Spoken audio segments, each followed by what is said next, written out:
গ্রামের এক মধ্যবিত্ত পরিবারে রাকিব নামে এক তরুণ বাস করত। সে ছিল খুবই সৎ ও পরিশ্রমী। রাকিবের সততা আর ন্যায়বিচারের প্রতি তার অগাধ বিশ্বাস ছিল। গ্রামের লোকজন তার চরিত্রের প্রশংসা করত, যদিও অনেকেই বলত, সততা দিয়ে কি আর পেট ভরে। একদিন রাকিব গ্রামের বাজারে যায়। তার পুরনো বাইসাইকেলে ঝুলানো একটি ছোট ব্যাগে বাজারের জন্য প্রয়োজনীয় জিনিসপত্র কিনছিল। গ্রামের ওমর সাহেব পাশে দাঁড়িয়ে তাকে ডাকলেন। রাকিব, তুমি আমার জন্য গতকাল এত কিছু করলে, কিভাবে তোমার প্রতিদান দেব? ওমর চাচার কৃতজ্ঞ মুখ দেখে রাকিব মৃদু হেসে বলল, চাচা, প্রতিদানের কথা ভাববেন না। মানুষকে সাহায্য করা আমাদের কর্তব্য।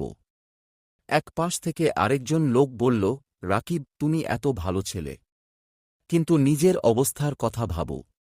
তোমার নিজেরও তো কত দরকার। রাকিব শান্তভাবে উত্তর দিল, যতটুকু পারি ততটুকুই করি, বেশি চাই না।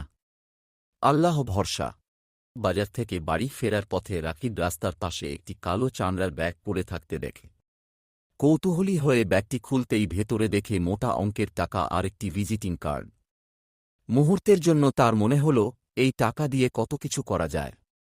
কিন্তু তারপরই নিজের নীতি তাকে মনে করিয়ে দিল, অন্যের জিনিস নিজের করে নেওয়া চুরি। ভিজিটিং কার্ডটি দেখে তিনি সঙ্গে সঙ্গে ফোন করলেন।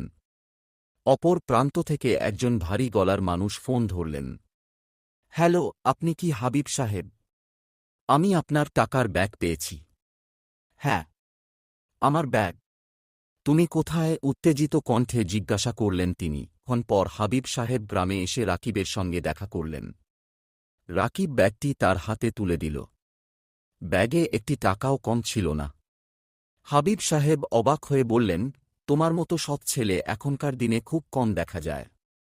তুমি তো চাইলে এই টাকা নিজের জন্য রাখতে পারতে।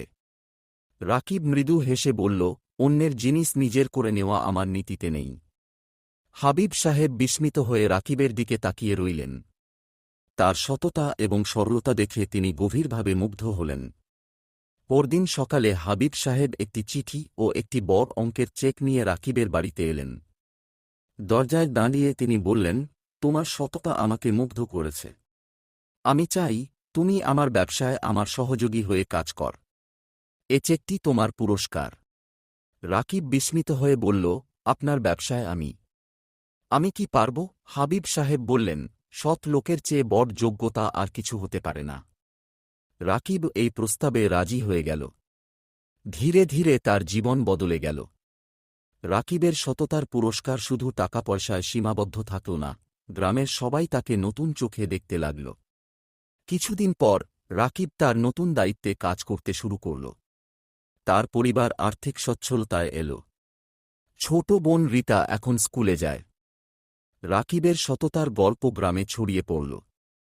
সবাই তাকে সম্মান করতে শুরু করল।